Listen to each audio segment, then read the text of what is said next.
Hulu. America's #1 news, ABC News, now streaming 24/7 on Disney+. Hi, designers! Season 22 has to be bigger, bolder, and more beautiful. 22 designers. I love a twist. I'm back. I'm setting those trends. And we have a new judge, Tyra Banks. This could be iconic. I rock with it. It looks like a fairy tale, but it's like one of the evil stepsisters. Project Runway. New episodes Fridays. Stream on Hulu and Disney+.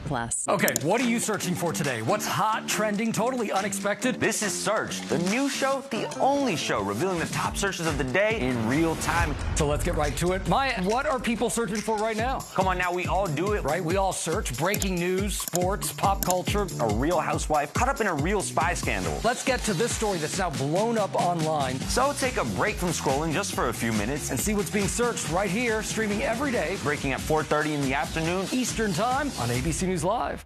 ABC News Live, winner of 3 prestigious Emmy Awards, including for outstanding live breaking news coverage. Thank you for making ABC News Live America's #1 streaming news. Reporting from the White House on the 2026 midterms, I'm Jonathan Karl. Wherever the story is, we'll take you there. You're streaming ABC News Live. This is an ABC News special report. Good evening, I'm Mary Bruce. We're coming on the air as President Trump is about to address the nation from the East Room of the White House. The exact details of his speech have not been released, but the president saying he will have a, quote, big announcement. It comes with the midterm elections fast approaching, and as the president has been pushing hard for tighter election laws, including for the passage of the Save America Act, which he has made his top legislative priority, refusing, in fact, to sign other bills until this one is passed. Senate Majority Leader John Thune repeatedly saying the bill does not have the votes, though, to pass the Senate. Tonight, sources telling ABC News the president is expected to discuss the 2020 presidential election. For years, President Trump has pushed false claims about the election, despite no evidence of widespread voter fraud. Those claims have been repeatedly disproven by the courts, members of his first administration, and those in his own party. Let's go first to ABC's Rachel Scott. She is at the White House tonight. And Rachel, what are you hearing from the White House tonight? Why is the president giving this speech now? Well, Mary, I can tell you we just saw Vice President J.D. Vance arrive here at the White House ahead of this very highly anticipated speech. Sources tell me this is something that the president has been eager to do. It's something that he has wanted to do, and in fact, something that he has been teasing for days. He has described this as a major speech, and sources tell us that it will focus on election integrity. But beyond that, the White House has been very tight-lipped on what exactly the president plans to say tonight. What is clear, Mary, we know that this is a top issue. Perhaps now the most pressing issue for President Trump. He is focused on election integrity. He's focused on election security. We know he has pushed false claims about the 2020 election. It's unclear where the president plans to go tonight. But he has made it very clear to Republicans over on Capitol Hill he wants his Save America Act passed, that voter ID law. He wants that signed into law by the midterm elections. And tonight he will make his case to the American people against the backdrop of that war in Iran and with the midterms now just about 110 days away, Mary. And Rachel, you mentioned, of course, there is so much going on in the world right now. The economy, top issue for voters. We know, of course, the war with Iran, a huge priority for the president as well. But you've been hearing a lot of pushback as well from Republicans who wonder why he's focusing on this. Yes, certainly, and especially because a lot of the details here have been obscure.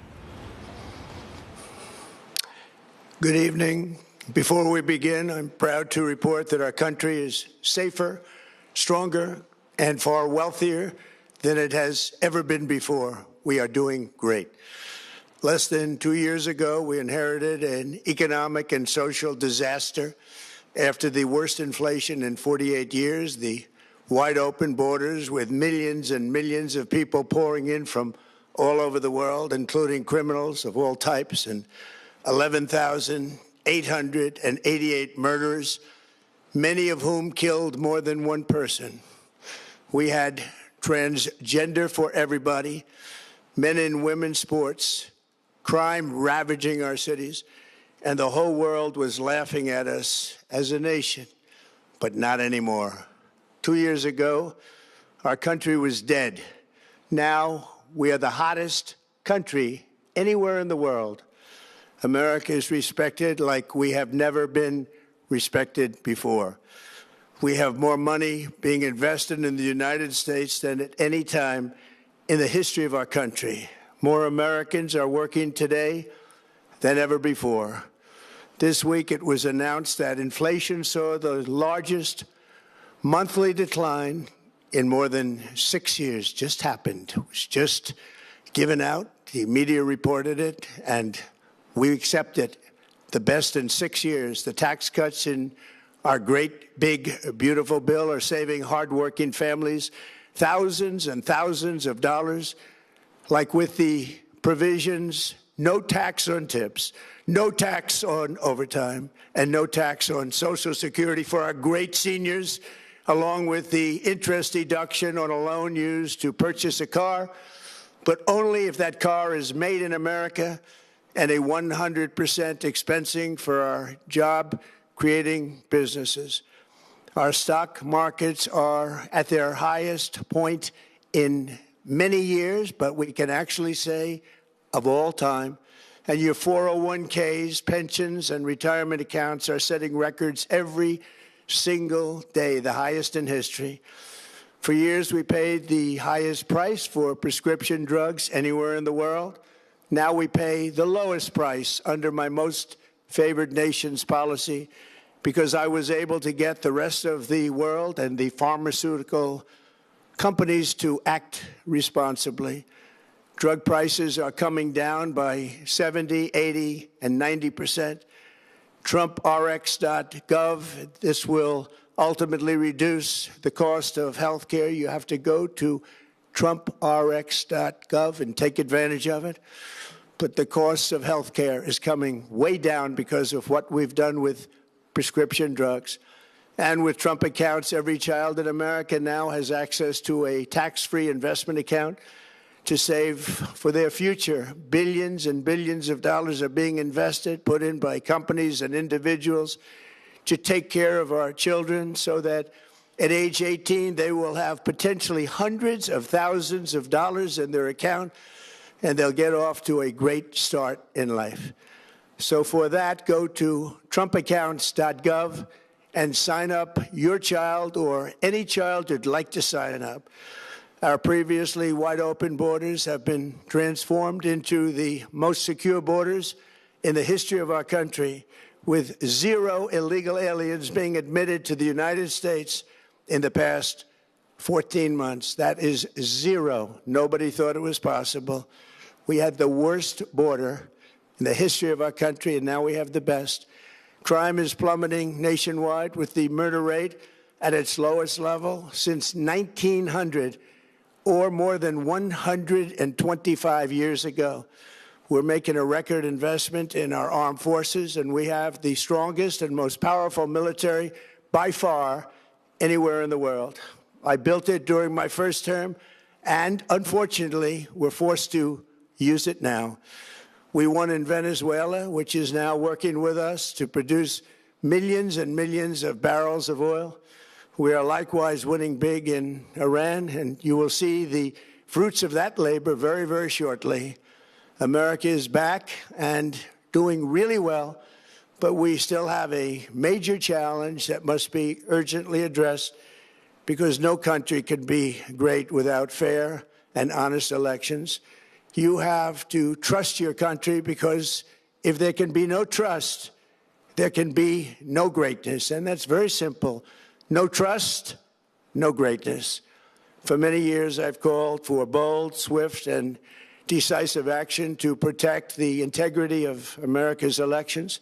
Every American deserves to know that when they cast their vote, that vote will be counted accurately in a system, and that is to make that system secure, one where cheating and interference are not just difficult, but virtually impossible.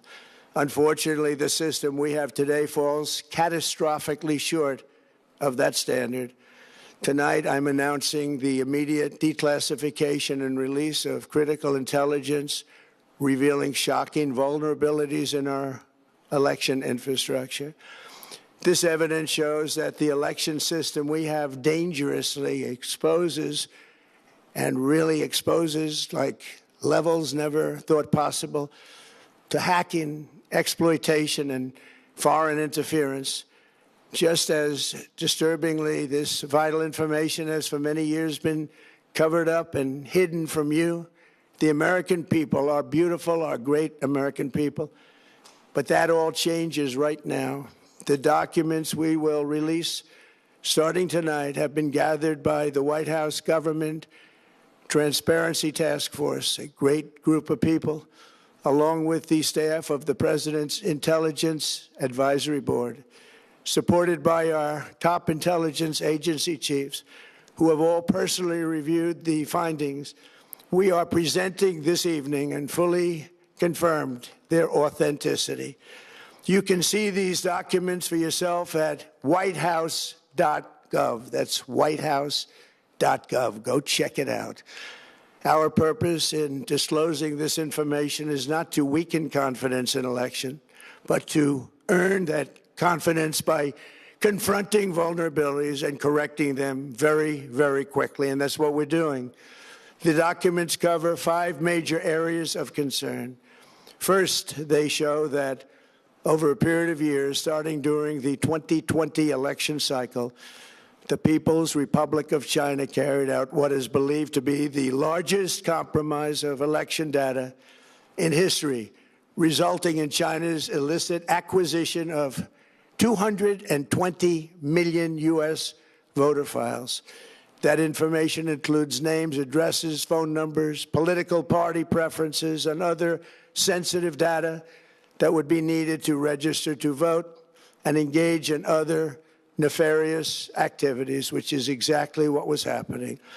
This data loss presents an unprecedented election security nightmare.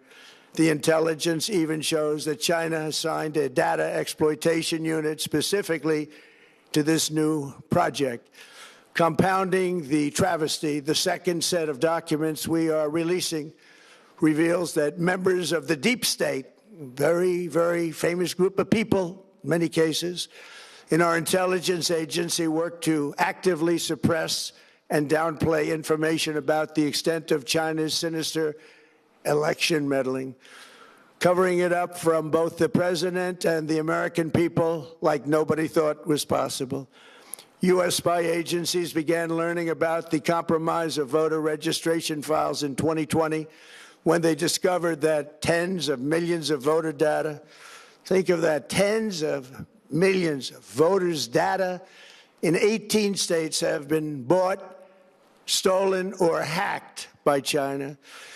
Yet those responsible for sounding the alarm instead kept the information secret and hidden. They did not disclose to me as president or to anyone else, and to the best of our knowledge, they did not inform Congress. In fact, all they kept saying is, this is the most secure election in the history of our country, a standard, very pat line that was divvied out to say. The cover-up of this colossal security breach is even more disturbing in light of the additional information showing that China engaged in other election-related activities to undermine my first administration and our 2020 campaign. They did not want, and they just didn't want it. They fought like hell not to have it, Donald Trump, to win, and for good reason. As the documents we are releasing show, CIA reporting explicitly stated, and I quote, in mid-2018, the Chinese Communist Party's policy was to leverage all domestic and foreign elements that were opposed to the U.S. president in an effort to reduce the U.S. president's votes and make him resign or prevent his re-election. Isn't that nice? Also, in mid-2018, China was working to influence the results of the U.S. midterm elections and later the results of the 2020 presidential election itself.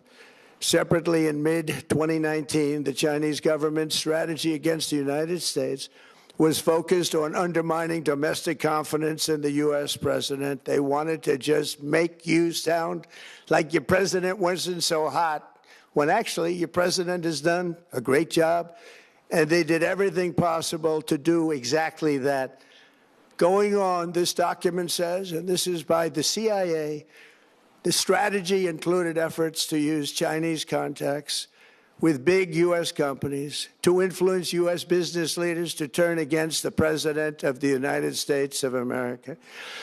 The Chinese government sought to identify U.S. journalists who had reported negatively on the U.S. president and pay them large sums of money to write more negative articles about him, as many as they could, and they didn't care what they said. The Chinese government wanted U.S. president to lose the next election, and the reason they wanted me to lose is because they knew I was wise to them, charged them billions and billions of dollars worth of tariffs, and built the strongest military anywhere in the world. We have the strongest military anywhere in the world. These are exact quotes from the CIA reporting. The name of the person doing the quote is now under review, but it gets even worse. Raw intelligence obtained by the FBI in 2020, yet buried by rogue bureaucrats, stated that China's activities even included an attempt to manufacture illegal ballots for Joe Biden. Documents show that during this period, dozens of significant CIA and NSA reports about China's election targeting were kept out of the presidential briefing. These were briefings I would get almost every day. Everything was kept out that was of importance. One email among intelligence analysts admitted that they had, quote, deliberately massaged the presidential daily briefing to withhold information regarding Chinese activities related to the election.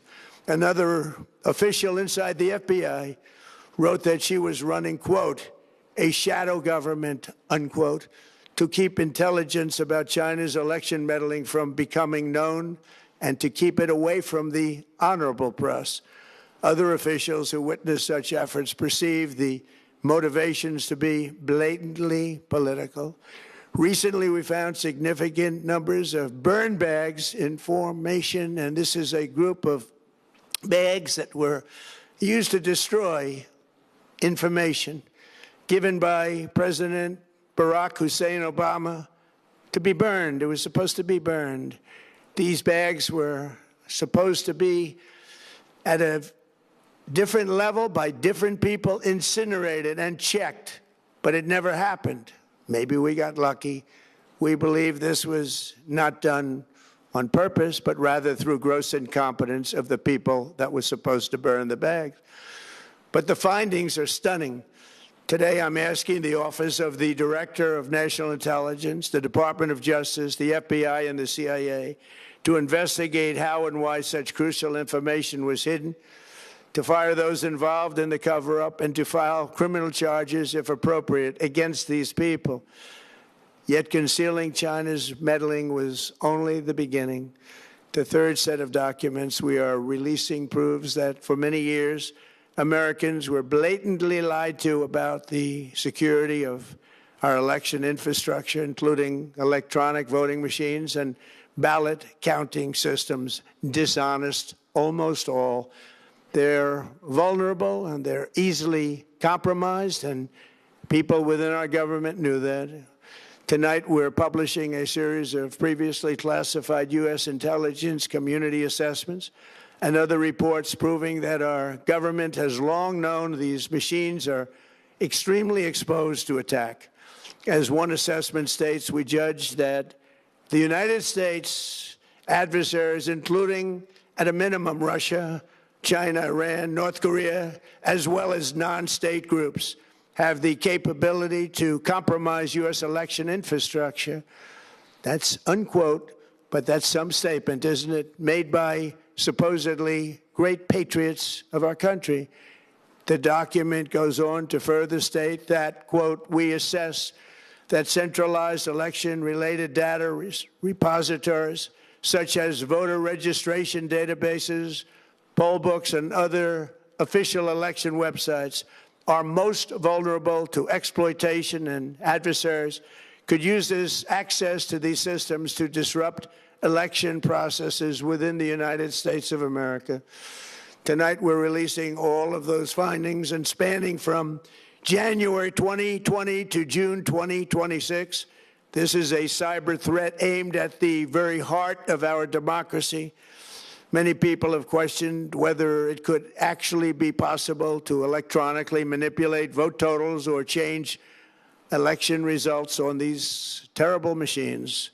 Today, we are releasing documents that show the CIA obtained reporting of a specific plot to do a big number in favor of the corrupt Maduro regime in Venezuela. And that's exactly what happened, conspiring to digitally rig their own country's elections in 2020, and that's what they did. This reporting included precise details about methods to regime develop to digitally alter vote totals in ways that could not be detected even with an audit, no matter how deep they went. This intelligence underscores why we must take urgent action to ensure that our own system can never, ever be hacked or compromised like it was in the past. The fourth set of documents reveals that even when significant evidence of fraud has been detected, it has been buried and covered up. Among the disclosures tonight are FBI files detailing evidence of alleged fraud by a large-scale voter registration operation in Michigan.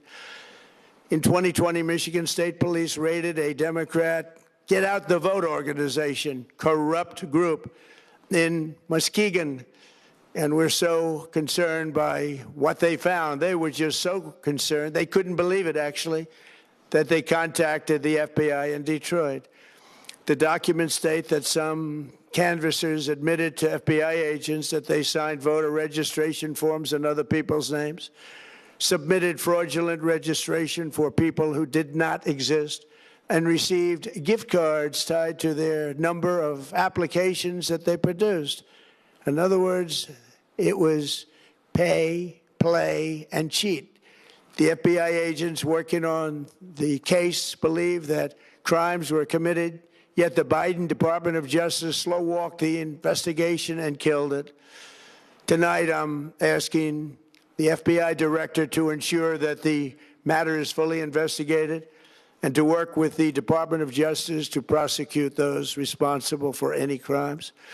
Finally, to reveal just how vulnerable our elections continue to be, we are releasing the results of a stunning investigation by the Department of Homeland Security. According to the DHS review, state voter rolls and public records, they identified approximately 278,000 non-citizens who are registered to vote in federal elections. Since Democrat states refuse to share their voter files, the real number is actually much higher than that. Yet, even this limited analysis found more than 250,000 foreigners illegally registered to vote. Put together, these disclosures reveal an election system so broken and so vulnerable that no one can possibly defend it. It is not defensible. Hundreds of millions of U.S. voter files are in the hands of foreign governments. Our machines and ballot counting systems are exposed to hacking and manipulation and corruption. China and other countries have been trying to meddle in our elections. Evidence of fraud has been buried. Hundreds of thousands of non-citizens and dead people are listed and active on the voter rolls, and yet we still have elections with no voter ID, no proof of citizenship, and tens of millions of ballots floating aimlessly through the mail.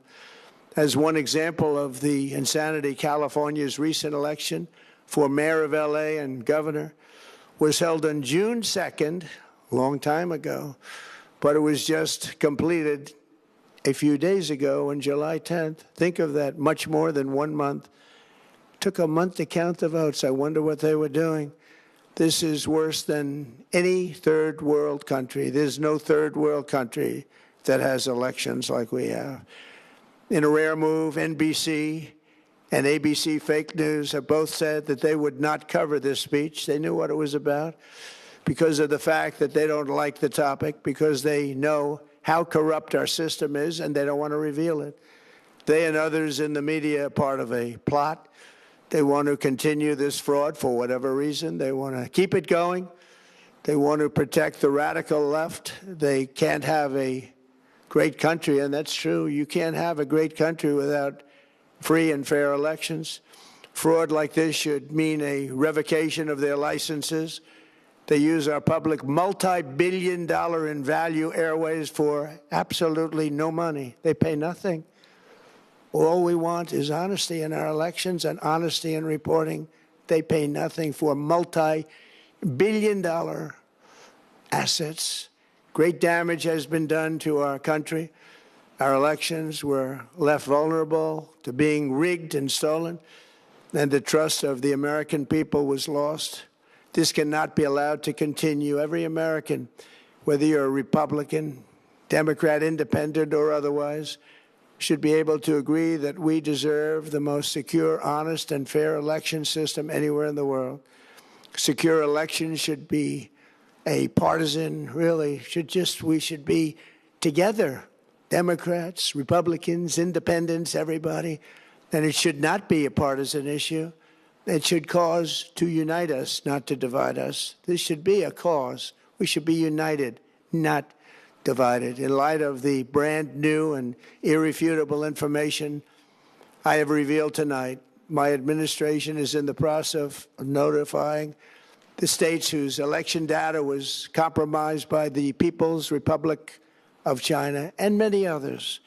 We will be working closely to mitigate any harm, and we're taking swift action to ensure that sensitive voter data is better protected so we can never be bought, we can never be hacked, and we can never watch a stolen election again.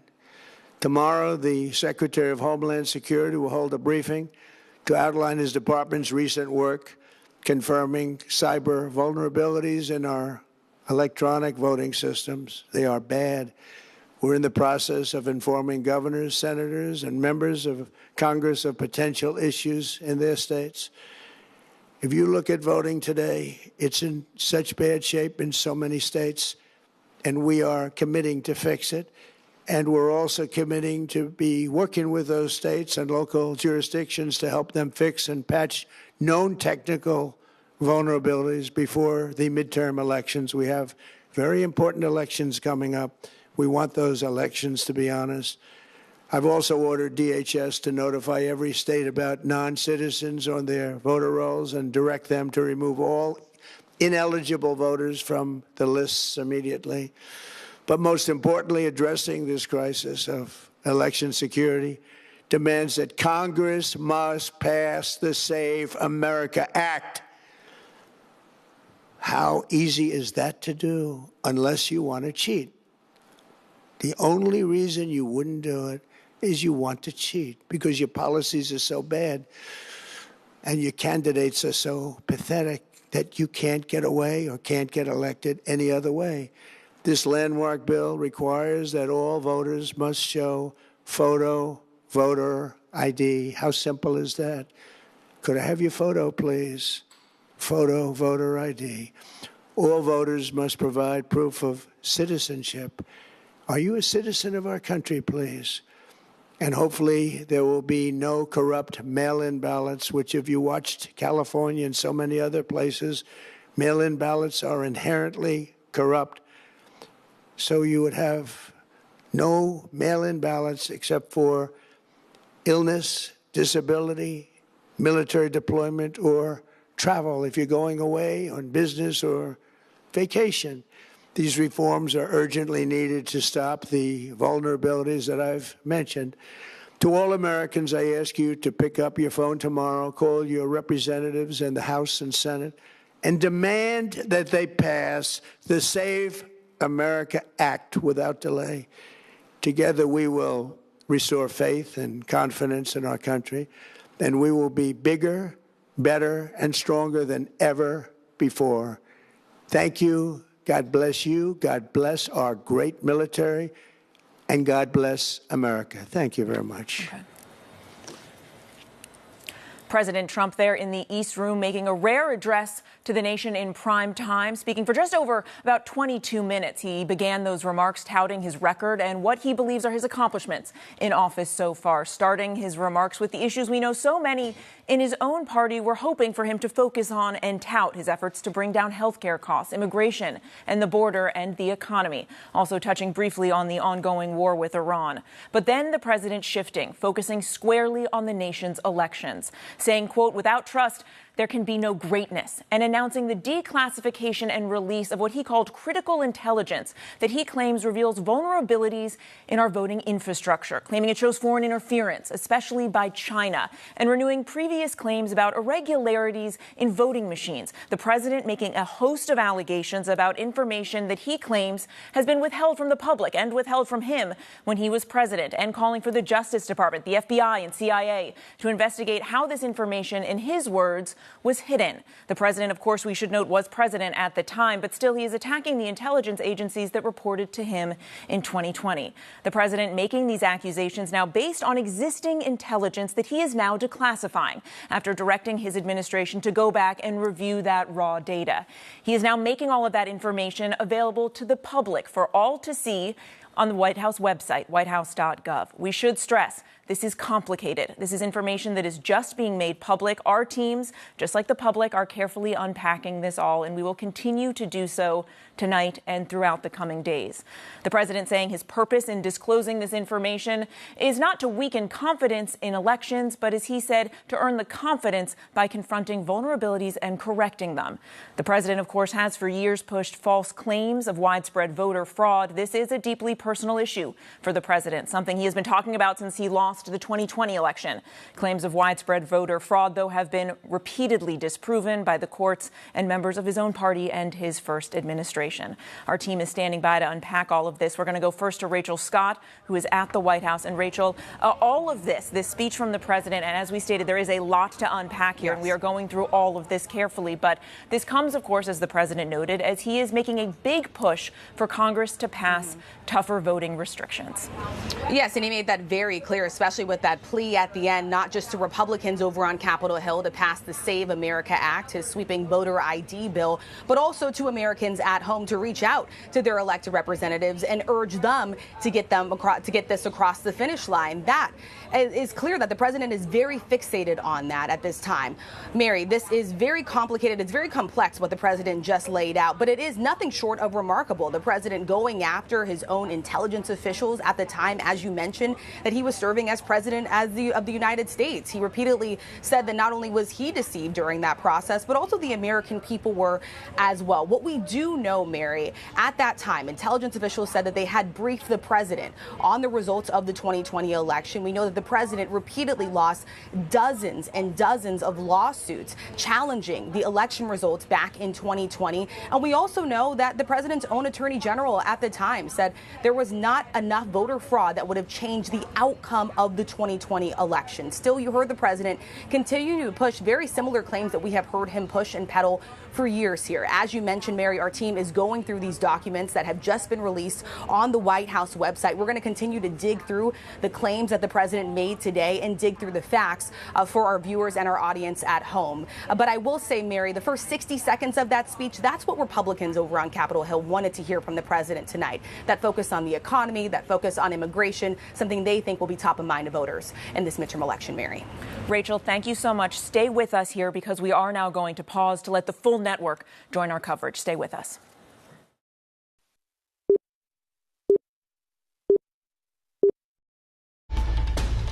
This is an ABC News special report. Good evening. I'm Mary Bruce. We are coming back on the air because President Trump has just completed his address to the nation, touting his record and what he believes are his accomplishments in office so far. For 22 minutes just now, the president, in a rare primetime address, speaking from the East Room, starting his remarks with the issues we know so many in his own party were hoping for him to tout: his efforts to bring down health care costs, immigration and the border, and the economy. Also touching briefly on the ongoing war with Iran, and then the president, for the bulk of these remarks, focusing squarely on the nation's elections, saying that without trust in the nation's elections, there can be no greatness, and announcing the declassification and release of what he called critical intelligence that reveals vulnerabilities in our infrastructure, claiming it shows foreign interference, especially by China, and renewing his previous claims of irregularities in voting machines. The president just made a host of allegations about information that he claims has been withheld from the public and withheld from him when he was president. And he's calling for the Justice Department and the FBI and CIA to investigate how this information, in his words, was hidden. The president, of course, was president at the time, but still, he is attacking the intelligence agencies that reported to him in 2020. The president is now making these new claims based on existing intelligence that he's now declassifying after directing his administration to go back and review the raw data. He is now making this information public for all to see on the White House website, whitehouse.gov.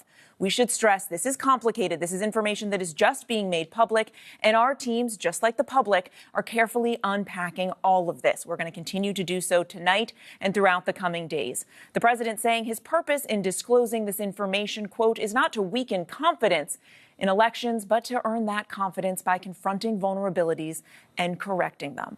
The president, we should note, has for years pushed false claims of fraud. This is a deeply personal issue for President Trump, something he's been talking about a lot since he lost the 2020 election. Claims of widespread voter fraud, though, have been repeatedly disproven by the courts and members of his own party and his first administration. Let's take a listen to some of what the president said just moments ago. For many years, I've called for bold, swift, and decisive action to protect the integrity of America's elections. Every American deserves to know that when they cast their vote, that vote will be counted accurately in a system, and that is to make that system secure, one where cheating and interference are not just difficult, but virtually impossible. Unfortunately, the system we have today falls catastrophically short of that standard. As we mentioned, ABC News is now looking into the claims that the president has made tonight. We have our team standing by. And let's start with our chief Washington correspondent, John Carl. John, what stood out to you most? Of course, all of this is coming as the president is making a big push for stricter voting restrictions. Yeah, I mean, what stood out to me is that's exactly what the president wants to push for, is his Save America Act, which would significantly change the way voting is conducted in the United States. Require steps to do things like prove citizenship by providing specific documents that one study says up to 20 million voting-age Americans simply don't have, things like birth certificates, passports. But Mary, I think a lot of this is going to need to be looked at a lot, closer. The president talked about how China and hacking in 2020 obtained access, he said, to 220 million voter files. That doesn't draw a line to what China did during the election. Obviously, concern of foreign interference has been real for a long time, never proven, and it doesn't seem like there's any proof here. One thing that really stood out to me, though, was one of the points he made was about voting machines, and this is something that has been looked at and litigated and studied extensively since he claimed and his allies claimed that voting machines were used to rig the 2020 election. He included a CIA, now declassified CIA assessment of Venezuela. This was one of the more outlandish allegations that was made during the 2020 election, that Venezuela, somehow Hugo Chavez, the former dictator who died nearly a decade earlier, had manipulated U.S. elections through voting machines. And what's interesting to me is, as I was reading this CIA declassified document, it does talk about how Venezuela had an effort to use voting machines to change votes, to rig elections. But the assessment is about Venezuela attempting to do this in Venezuelan elections, that Hugo Chavez and then later Nicolas Maduro were trying to find a way to use their voting machines to change votes in Venezuela so that they would be able to win.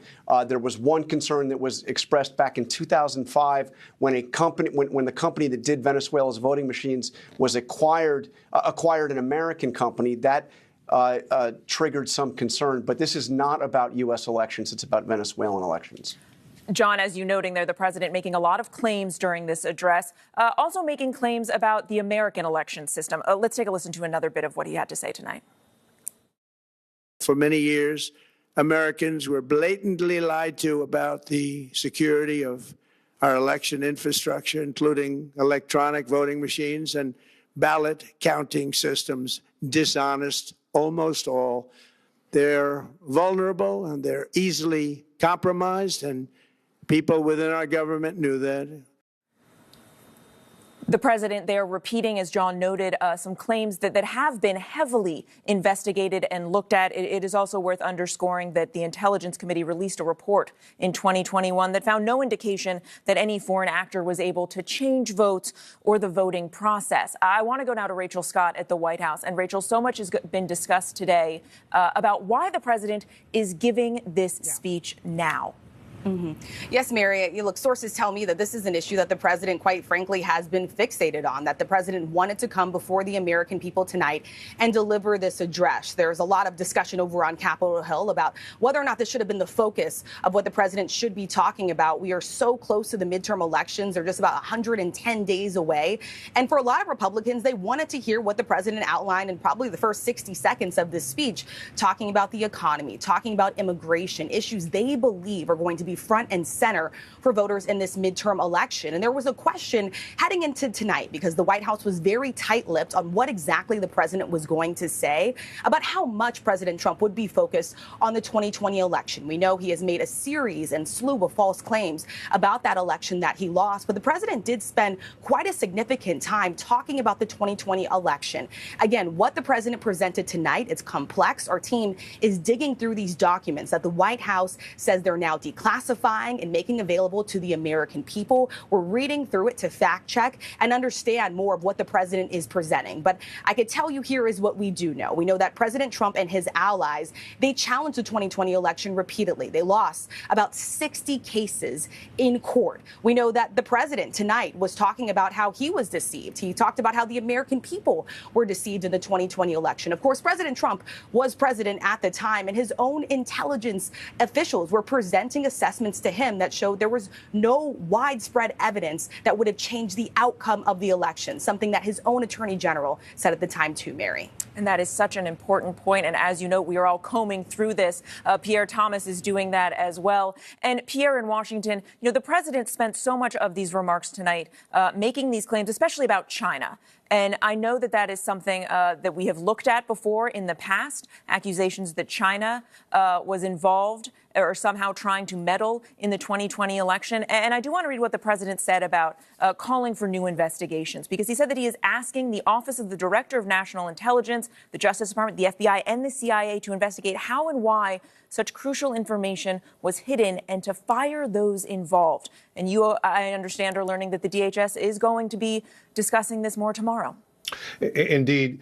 Mary, here are some of the dominant points. As you point out, he is claiming that China was able to get access to voter registration information about millions of Americans, hundreds of millions of Americans. What we don't yet know is whether they were able to do anything with that information. There is no evidence that they were, again, able to change the outcome of votes. The other very specific thing that he pointed out that I did take note of is that he said that DHS has found that 278,000 non-citizens are registered to vote, and that DHS will be doing a briefing on that fact tomorrow. Again, that's a very specific thing that can be checked out. We will look at, and the secretaries of states who conduct these elections, I'm sure will have something to say about whether this information is accurate or not. So again, a lot to unpack. And the final point I would make, Mary, is this. Part of his claim is that his administration, the top intelligence and top law enforcement officials, misled and kept information from him, calling them the deep state. That is a very damning accusation. It'll be interesting to see what some of those people who were in position have to say about that. Yeah, Pierre, as we were saying, the president now really shining a spotlight in many ways on his own first administration and asking a lot of questions about who knew what and when. A lot of questions to be asked and unpacked in the coming days. I do want to bring in Dan Abrams here, our chief legal analyst. Dan, you and I were watching this together just moments ago, and the president spending so much time focusing on China, yet at the time there was so much conversation about Russia. Right. And look, China has also been thoroughly investigated. I mean, the president's talking about election data, material, voter rolls. We know a lot of this already. I mean, the National Intelligence officer for cyber found in April of 2020 that Chinese intelligence had analyzed multiple U.S. states' election voter registration data. That was declassified in 2022. All right? We knew about a lot of this. Now, there was a lot of it that was redacted. At the time, we'll see if it's been unredacted. But the report made it clear what was China's goal. Well, we know that too, at least according to them then. The goal was to conduct public opinion analysis on the 2020 U.S. general election. There is no suggestion, none, that the Chinese were trying to manipulate votes. And you make the point about Russia. You know, if you believe that interference by foreign countries, which is a big deal, it is a big deal. It ought to be a big deal. And China is a real concern. But Russia was also a concern at the time. And it was this. And in 2016, we know not only did the Russians try to manipulate public opinion, they were hacking into the DNC. They were doing a lot of things that the president called a hoax in terms of Russia's involvement. So if we're going to talk about foreign interference, we've also got to talk about the fact that the budgets have been cut across the board to try and prevent this in various federal agencies. And I do quickly want to ask you one thing, because just clarify for us, is this new information or newly revealed, newly declassified raw data, raw intelligence? Or new analysis, right? I mean, that's the question. So anytime you mention raw intelligence, I start thinking, whoa, hang on. Raw intelligence can just mean someone once said this may have happened. We've seen this happen. It turns out to be false. There's a reason that it stays as raw intelligence, because it's not verified.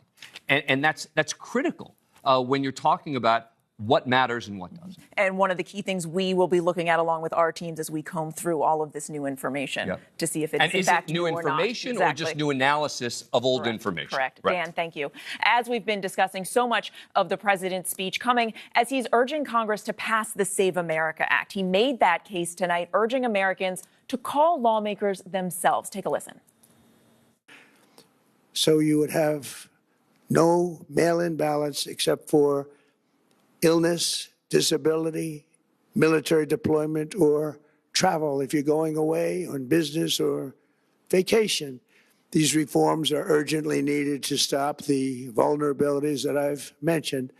To all Americans, I ask you to pick up your phone tomorrow, call your representatives in the House and Senate, and demand that they pass the Save America Act without delay. Together, we will restore faith and confidence in our country, and we will be bigger, better, and stronger than ever before. The president there urging Americans to use their voice to get his top priority in Congress passed. Of course, the Republican Majority Leader John Thune has noted that right now there isn't enough support to pass this.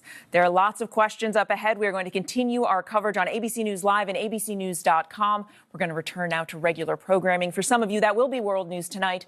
I'm Mary Bruce in New York. Have a good night. This has been a special report from ABC News.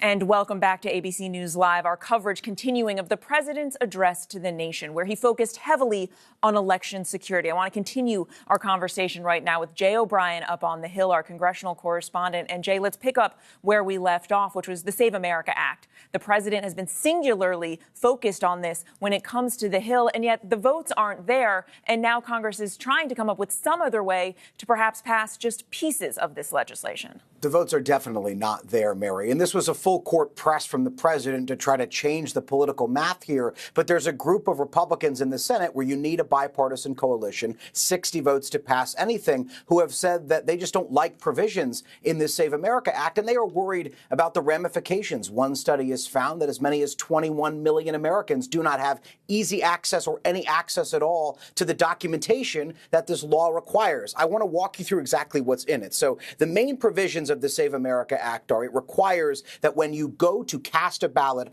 on Election Day or in early voting, you bring a photo ID. That's one of the biggest provisions in the bill. Also, it requires that when you go to register to vote, which in most states is before Election Day, you bring proof of citizenship, whether that's in a real ID, compliant ID, like you need to fly nowadays, a passport, or a driver's license that's accompanied with some other document like a birth certificate. And again, there have been studies that have shown that that could put an undue burden on Americans who do not have easy access or access at all to that kind of documentation. One thing that is not in this bill, though, Mary, is something that the president said at the end of his speech. He said that there should be restrictions on mail-in balloting and essentially restricting who can get them, meaning it should only be, as he put it, soldiers abroad or people who are sick or people who are traveling. There's nothing in this legislation that restricts access to mail-in balloting. It requires, again, proof of documents and citizenship documents to get a mail-in ballot and then to cast a vote by mail. But there's nothing in it the way the president is describing with this massive curtailing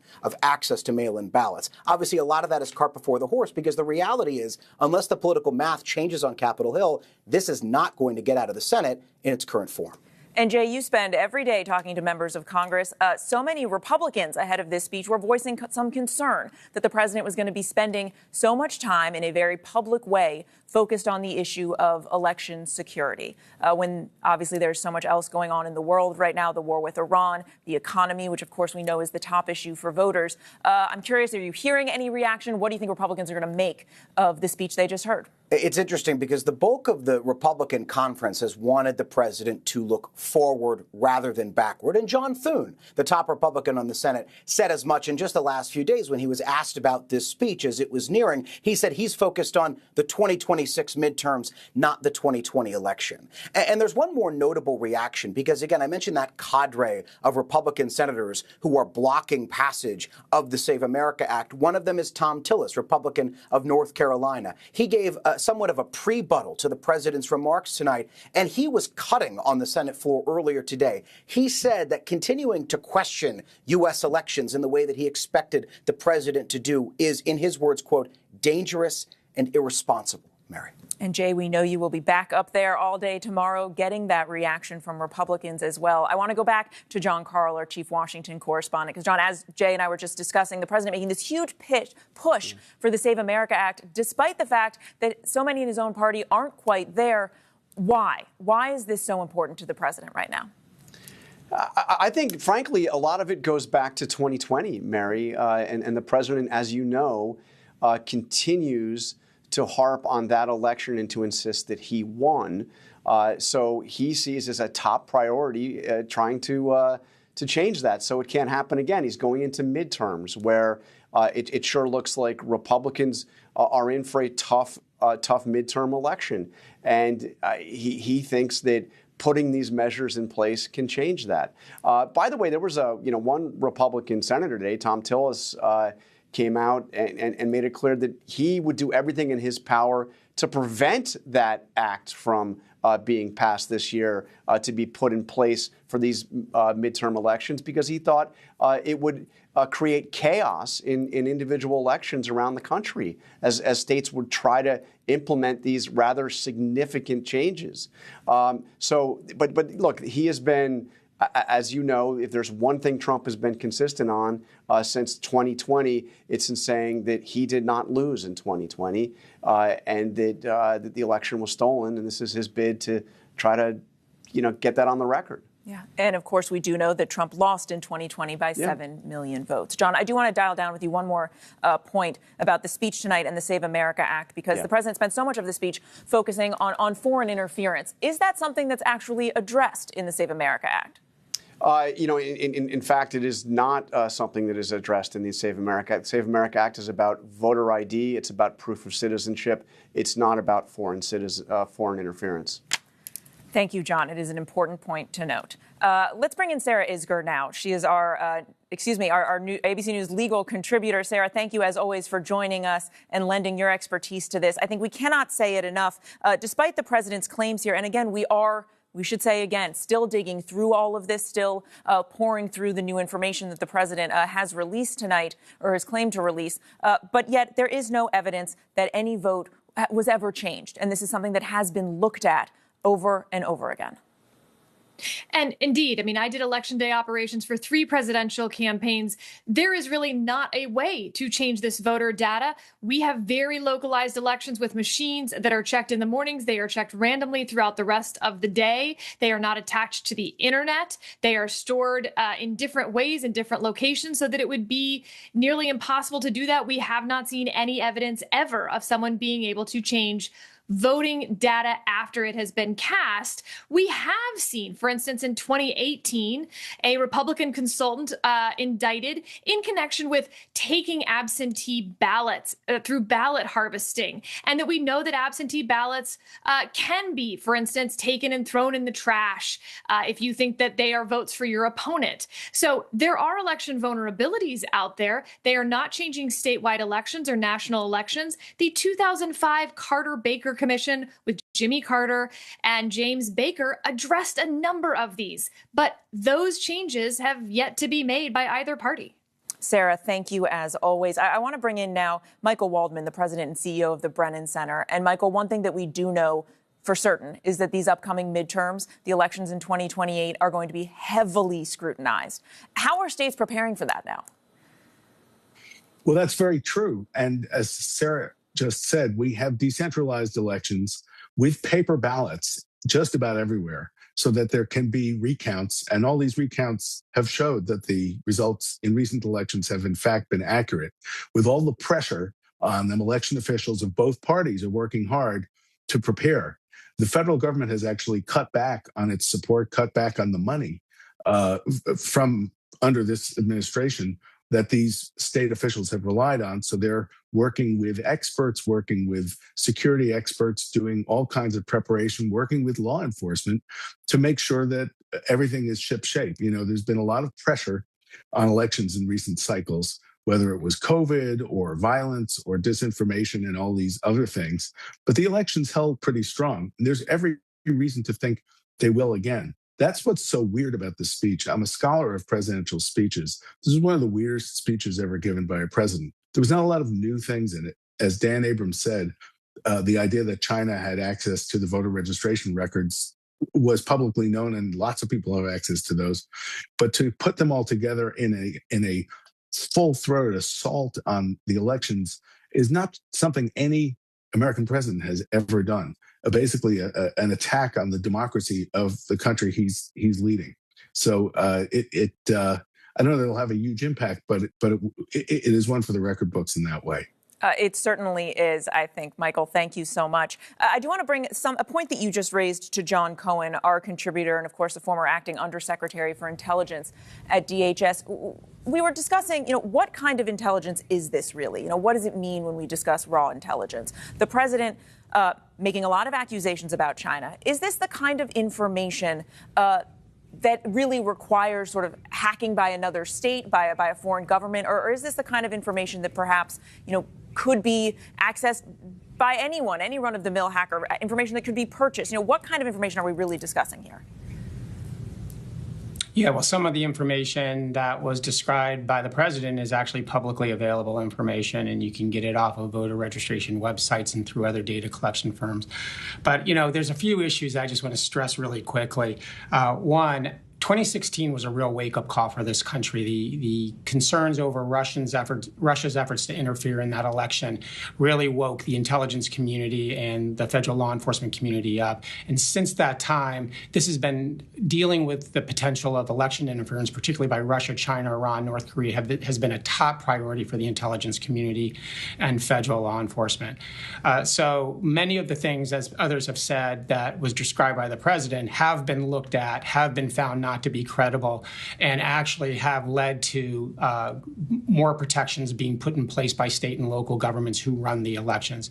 Second, we do face serious threats. For the past several years, I've worked closely with law enforcement and election officials to deal with physical threats, cyber threats, information operations, and efforts by foreign countries to disrupt the voting process through bomb threats, swatting calls. even the use of drones. So there are serious threats that they are contending with and developing plans to deal with. The problem is that this administration has cut most of the federal funding available for cybersecurity, election security, for physical security of our election sites. They've dismantled the FBI team that was looking at foreign influence operations, disinformation campaigns. They've eliminated programs to train federal or state and local prosecutors on how to deal with election crime.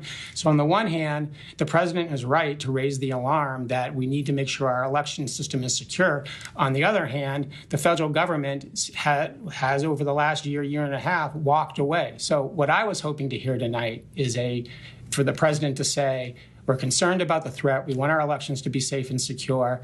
And I am reestablishing these programs, and we are recommitting to our partnership with state and local governments to keep our elections safe and secure. John, you make a really important point there, and I want to dial down on that a bit more with Dan Abrams here, our chief legal analyst, because you and I were discussing this during the remarks. The president was saying that he wants to make sure that they are prepared to confront these vulnerabilities, that they tackle this issue. Are they prepared to do that? Right. John makes a really important point here, because it wasn't just one agency that was dealing with this issue, right?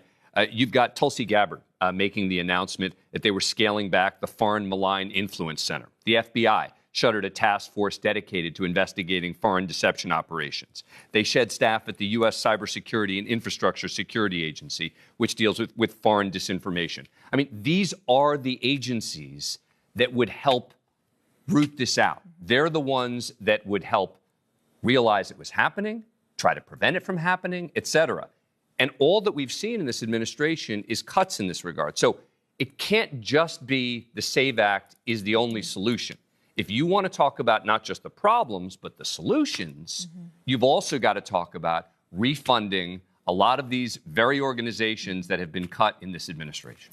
Dan, it's such an important point. And I want to go back to Pierre Thomas, our Chief Justice correspondent, to discuss some more of the problems that the president was identifying, as Dan just said. He spent so much of his remarks focused on China. Of course, we know that China, as you were pointing out earlier, has long been trying to access some of this data. But again, there's no evidence, nothing to show that they have ever used any of this information to change votes or change the outcome of an election. Mary, you're absolutely right. China, we know, based on our own reporting and government statements, has been engaged in a massive intelligence gathering effort against the American people, not only to include voter registration information, but insurance information, financial information. They seem to want to have a very good understanding of what the American people, the demographics, how we operate, how we think. And primarily what we've seen is they wanted this information to influence certain policies, for example, on Taiwan, things like that. Again, no information so far that they've ever been able to change a vote or that they've ever been able to impact any kind of voting system. So I do think that, again, the information that he presented about the voter registration files, as Dan pointed out, there has been some basic information already been released about that. Again, the thing I go back to is this 278,000 non-citizen voting. It'll be very interesting to see what the secretaries of state have to say about this information and what kind of information Homeland Security can provide in terms of specific individuals that they've identified who are non-citizens who are registered to vote. And Pierre, we know that you will be pressing them yourself in the coming days here. I do want to go back to our Jay O'Brien on the Hill, our congressional correspondent, because, Jay, we were discussing earlier how Republicans are reacting to all of this. But I understand you now have some reaction from the Democrats. Yeah, we're getting some quick reaction now from Democrats, Mary. And top of that list is Hakeem Jeffries, the top Democrat in the House, who in a post just moments ago reacted to the president's address. And he said, in part, that President Trump is, quote, a conspiracy peddling 80-year-old failed president, in Jeffrey's words. And then he goes on to say, quote, the economy is a disaster under this guy and the American people know it. And he closes it with saying, quote, pathetic. But we're also getting a fact check from Hill Democrats. And the most notable right now is Mark Warner, who's the top Democrat on the Senate Intelligence Committee. And he was specifically reacting to the claims President Trump made about China allegedly, in the estimation of the president, accessing voter data. And Mark Warner just posted, while the president was actively speaking, that, as Warner says, that information has been public for quite some time and that his own committee has put out various aspects of that data before. He says, quote, "The fact is our intelligence agencies unanimously agreed that China did not even try to change a single vote in the 2020 election. A single concurring opinion suggested that China may have tried to sway voters' opinions, but that's been public knowledge since 2021. The overall position, though, of Democrats here, Mary, is that there are some Democrats who believe that this constant drumbeat from President Trump on the 2020 election could help them in the 2026 midterms and even the 2028 presidential cycle. And there are some Republicans who are concerned about that, too. John Ossoff, who's the Democratic senator from Georgia, who's currently running for re-election, who was considered potentially, until the president spoke, to be a possible target of President Trump tonight, given how critical that state was in 2020 and how critical of a Senate race it is now, said that, in his view, these false claims that the president has made in the past about election fraud have only served to galvanize Georgia voters in the past, and he believes any allegation of election, conspiracy or anything like that from the president will only serve to galvanize Georgia voters and benefit potentially him in his re-election bid going forward. And I suspect that is an argument you will continue to hear him make up on the Hill tomorrow and in the coming days. Jay, thank you. I want to go back to John Karl for just a closing thought here, John, because regardless of the validity of the claims that the president made tonight, and as we continue to pore over this information, what is clear is that so much of this now will be relitigated in the coming days, weeks, months, as we are now less than 4 months away from the midterm elections. Yeah, and the president made some extraordinary allegations. I mean, he said that our election system, our security is catastrophically short. It dangerously exposed to hacking. When you have no trust, there is no greatness, and we can't trust our election systems. But looking through these documents, we have a lot more to look through. I don't see anything that comes anywhere near making that case. What I see is documents presented that are intended to raise doubts about our security, but nothing that suggests there is actually a security issue with our elections. And specifically, Mary, and this is one we'll all be looking at in coming days, he said that the Department of Homeland Security has identified 278,000 non-citizens on voting rolls. I don't know where he got that number. We're going to ask. Pierre Thomas is going to look into this. But I do know this. There have been repeated efforts to try to document by people allied with President Trump to document the allegation that non-citizens have voted in federal elections, and there has been no significant evidence presented. The Heritage Foundation, a very strongly pro-Trump organization, has a database to collect examples of voter fraud. They looked at 1982 to 2025, a span of decades, and they came up with, so far, Mary, about 100 documented cases, they say, where a non-citizen voted in a U.S. election. In other words, statistically insignificant, to say the least. Just one of many issues we are going to continue to discuss in the coming days. John, as you said, there are many questions to be asked. You and our team are going to be out there asking them. Thank you so much for staying with us tonight.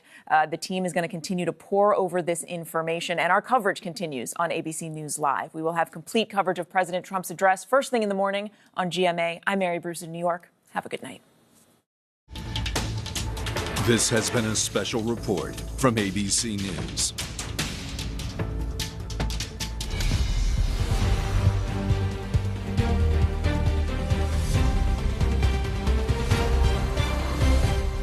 Good evening. I'm Perry Russum in for Linsey. Thank you for streaming with us. We begin with President Trump speaking to the nation in prime time. After years of pushing disproven claims about the 2020 election, the president said he would have a big announcement about the U.S. voting system. It comes with just 4 months to go until we have the midterms coming up in November. And tonight from the East Room of the White House, the president making his case for tougher voting laws, claiming foreign intelligence or foreign interference in the 2020 election. Take a listen here. For many years, I've called for bold, swift, and decisive action to protect the integrity of America's elections. Every American deserves to know that when they cast their vote, that vote will be counted accurately in a system, and that is to make that system secure, one where cheating and interference are not just difficult, but virtually impossible. Unfortunately, the system we have today falls catastrophically short of that standard. Tonight, I'm announcing the immediate declassification and release of critical intelligence revealing shocking vulnerabilities in our election infrastructure. This evidence shows that the election system we have dangerously exposes like levels never thought possible to hacking, exploitation, and foreign interference. The president making multiple claims about alleged Chinese interference in the 2020 election and what he calls a cover-up by U.S. officials, calling for investigations and possible prosecution over the alleged cover-up of intelligence. He has directed the release of intelligence documents about his allegations. There seems to be about 65 documents or so released, and our team is going through them right now. Let's go to senior political correspondent Rachel Scott joining us now from the White House. Rachel, what stood out to you there tonight? Yeah, well, Perry, what stood out to me most here is that the president is keenly fixated on this issue of election security as we're just about 110 days out from the midterm election. Look, heading into tonight's address, there was a lot of questions about how much the president was going to focus on the 2020 election, and his past false claims about the 2020 election are trying to relitigate the past when it comes to the 2020 election. And that is something that was top of mind for Republicans over on Capitol Hill, because if you listen to the first 60 seconds of this speech, that's really what they wanted to hear from the president tonight. This focus on immigration, this focus on the economy, issues that they believe are going to be top of mind to voters in the midterm election. Now, the president did spend quite a lot of time focused on the 2020 election. And as you just heard in what you just played there from President Trump, he also spent a significant amount of time talking about his own intelligence community, people that the president actually appointed back in his first term in office while he was still president. He alleges here that he was deceived. He alleges that the American people were deceived. He says that there's evidence to back this up in the documents that have been released. This is complex information. Our team right now is pouring through these documents and reading through them. But I could tell you here is what we do know based off of our past coverage. The president and his allies challenged their election results back in 2020. They lost about 60 lawsuits. We know that the president lost the popular vote. He lost the Electoral College. He lost the 2020 election. And much of what the president was saying tonight goes against what his own intelligence officials were saying at the time, even what his own attorney general was saying at the time, Perry. And we also have some reaction coming in from Senate Democrat here, Mark Warner, who's the vice chair of the Senate Intelligence Committee, saying that Trump's shocking, quote unquote, bombshells about China are totally bogus. Rachel Scott, thank you for your time tonight. And joining us now to break down the president's address is James Sample, ABC News legal contributor and professor of constitutional law at Hofstra University. James, always great to see you. Your takeaway after hearing President Trump speak tonight. Perry, great to see you. The speech was very, very strange in the sense that it started with a kind of appetizer, but then he really got to what is clearly the focal point for him, and that is election security, at least as he perceives it. The thing I would start with is the Constitution. The elections clause of the Constitution is located in Article 1. That's where Congress has its power. And Article 1's election clause says clearly that the states have the power over elections unless Congress steps in. The president is conspicuously and intentionally absent. And the reason is that the framers had a lot of experience with authoritarian figures imposing their will in election processes. And so that omission is intentional. Without Congress, the president cannot do the things that he claims he's going to try and do. He can declassify evidence, he can declassify materials, but he can't act on that. President Trump says he will be releasing a trove of intelligence about our elections. About 65 documents have been posted online so far. Our team is going through them right now. It will take some time. The midterms are just a few months away, 4 months now. Why is President Trump doing this now, you think? I think he's doing it now to create a predicate in order to then assert so-called emergency powers. But there are no emergency powers that the president has vis-a-vis elections. And I want to point to one particular timing aspect that I think has not gotten attention tonight, but I think is critically important. There is a federal law called the National Voter Registration Act of 1993, Perry. And under that law, states and the federal government are prohibited from systematically purging voters from their voter rolls within 90 days of a federal election. Well, 90 days from before a federal election is 20 days from now. You cannot, even if everything he said were true, and even if there were actually evidence to back it up, the idea that you would start systematically purging voter rolls 110 days before an election is not actually one that would produce election confidence. It would produce election chaos. The Save America Act has passed the House 4 times now. A major part of that bill would require voters to show ID before voting in person or by mail, with some exceptions. The president said tonight he wants the bill to pass, but it faces a much tougher climb in the Senate. Why are some senators hesitant to pass this bill? Perry, the answer to that question, in my opinion, is that the reason is simple. The reason is that this is marketed as a voter ID bill. Voter ID polls at a very popular clip of about 80%, but it is not. The Save America Act is the furthest thing from a voter ID bill. It is a proof of registration, in-person proof of registration bill that would disenfranchise somewhere in the neighborhood of 20 million Americans by some estimates. Passports and birth certificates in person would be required for anyone who needed to simply update their registration, even a simple change of address. That is a recipe for chaos that the president would then be able to take advantage of. James Sample, thank you for your time tonight. Let's turn now to ABC News political contributor Sunny Joy Nelson. Sunny, you recently left the Trump administration. You were the special assistant to President Trump and director of media affairs at the White House. What do you make of what we just heard from the president tonight? Yes, well, thank you for having me. There's a lot to unpack here. President Trump announced a lot of new information that we're all going to spend a lot of time looking through. The two biggest things to me really that stood out were, number one, the United States suffered the largest data breach in history from a foreign interference. 220 million voter files being accessed by China. Couple that with the fact that intelligence officers, the FBI community, did not alert the president and they did not alert Congress to this. That is something that is totally unacceptable. That's why the president has leaned in so much on this. The next thing that really stuck out to me was the vulnerabilities with the voting machines. There was a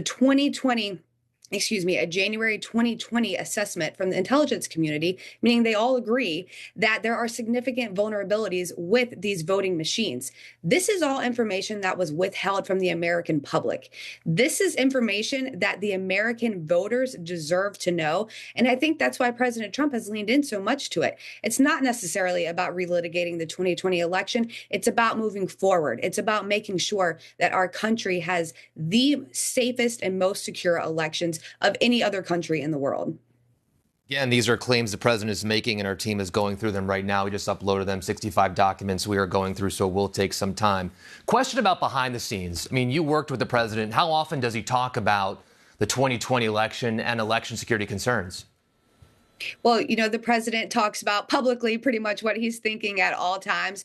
I can't get into private conversations, of course, but the president has talked about election security for a long time. He campaigned on election security, and he had an overwhelming mandate from the American people to look into election security, to look into foreign interference into our elections. And I think that's why we see the president, of course, leaning in so heavily to the Save America Act. This piece of legislation is critical as we approach the midterms. You know, what has happened in the past, unfortunately, is in the past, but we can do things to take steps to ensure that it does not happen again, that there is no interference from foreign governments, that there are no bad actors. Zero voter fraud should be acceptable or allowed in our great country. Sunny Joy Nelson, thank you for your time. And again, just want to reiterate what Mark Warner, the senator, said, the vice chairman of the Senate Intelligence Committee, who posted on X while the president was speaking, saying that the fact our intelligence agencies unanimously agreed that China did not even try to change a single vote in the 2020 election. A single concurring opinion suggested China may have tried to sway voters' opinions, but that's been public knowledge since 2021. Okay, let's go to Amanda Renteria. She is an ABC News political contributor for us and a Democratic strategist. Amanda, the president claimed that there was massive election tampering by China in 2020. What do you make of that? Well, I think what you saw tonight was a president who is losing. Not only has he lost 30 different seats in state legislatures since he got elected, his approval ratings are in the mid 30s. And he's trying to figure out a way to actually get his entire party to try and follow him on the SAVE Act. And it's not working. I think one of the things that really stood out to me tonight is the thing that people want you to be talking about. Families all across America want you to be talking about is affordability.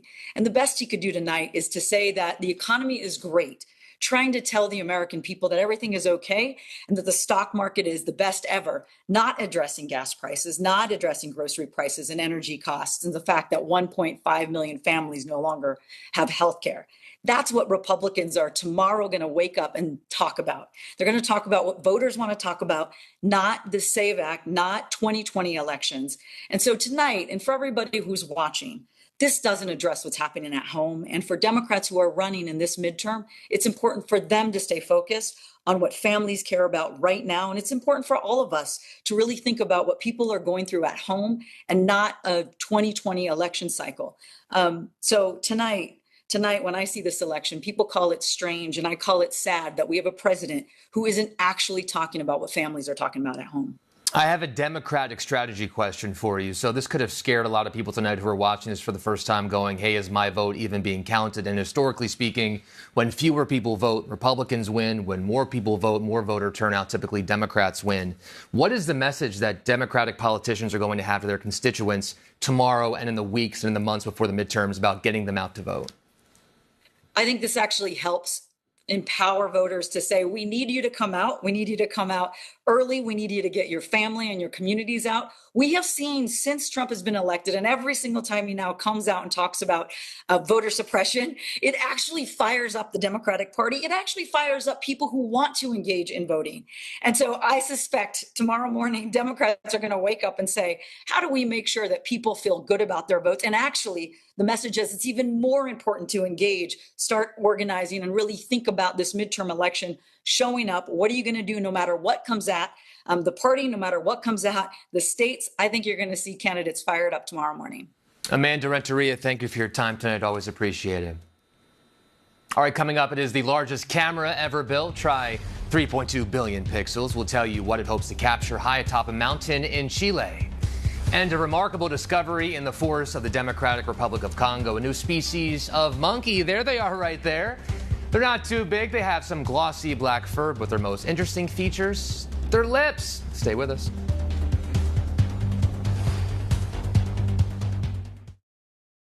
We all know the story of Pompeii, right? What if there's another story to tell here? A story of survival. I'm going to trace real people through this disaster.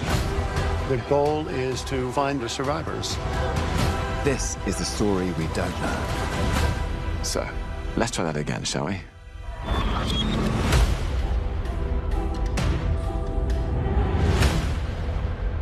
Get this, people. Now we're streaming every weekend right to you. With an all-new show, an all-new View, special for the weekends. Now you can catch The View 7 days a week. I wonder if you can handle it. It's The Weekend View. The Weekend View. It's The Weekend View. Streaming on ABC News Live, wherever you stream. Take a little time to enjoy The Weekend View. See you on the weekend! Now streaming Saturdays and Sundays on ABC News Live, wherever you stream. You've never seen anything like this before. Here it is. I mean, that's incredible. This place is going to astonish you. What is that? Oh my gosh. America's most beautiful natural wonders. Wow! This is breathtaking. Whoa, that is pretty amazing.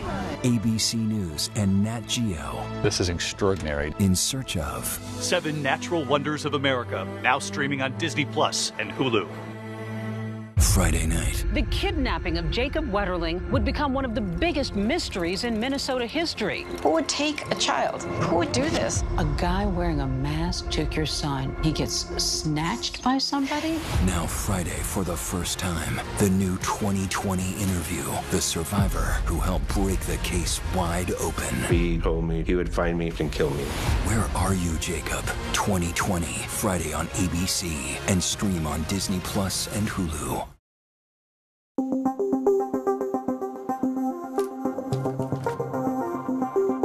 We are tracking several headlines around the world. Fire crews have been battling flames that continue to spread across Spain's northern region. Authorities say the wildfires have burned more than 11,000 acres. Hundreds of people have been evacuated from villages.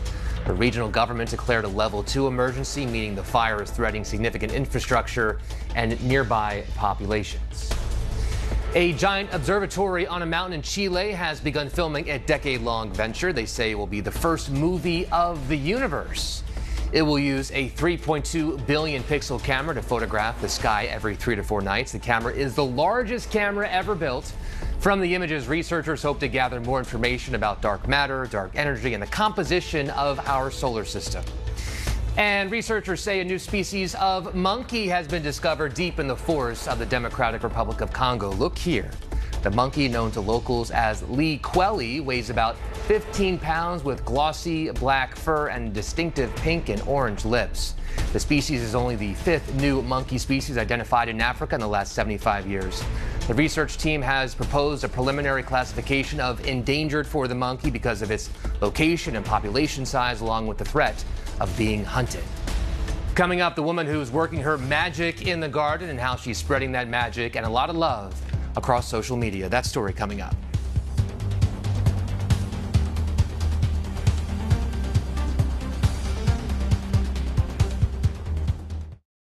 You've had such a huge year. What are you hoping for next? From getting married to his highly anticipated return to the big screen as Spider-Man. You ready? Tom Holland is having a heroic year. And Monday, it's Tom and George, only on Good Morning America. Hi, designers!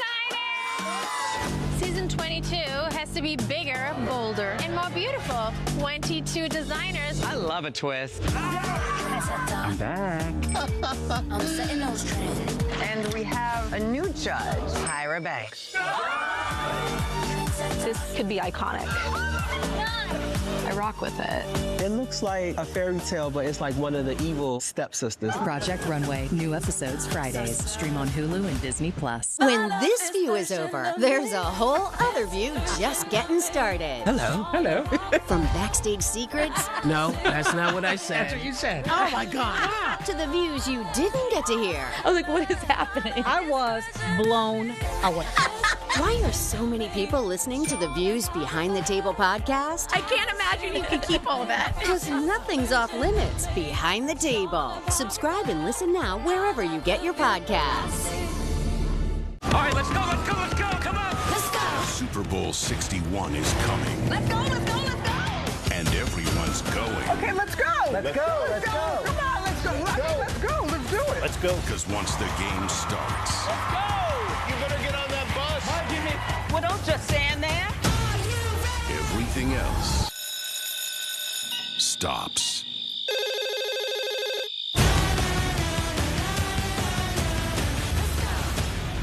This is what you need to know. We'll take you straight to where news is happening And give you what you need to know all in under 10 minutes. The top stories, latest headlines, What everyone's talking about. what you need to know, all in under 10 minutes. New episodes streaming every day. Only on Disney Plus. You're watching America's #1 streaming news. Live reporting, breaking new exclusives. Keep streaming with ABC News Live. For those of us without a green thumb, growing a garden is nothing short of magic. Tonight we introduce you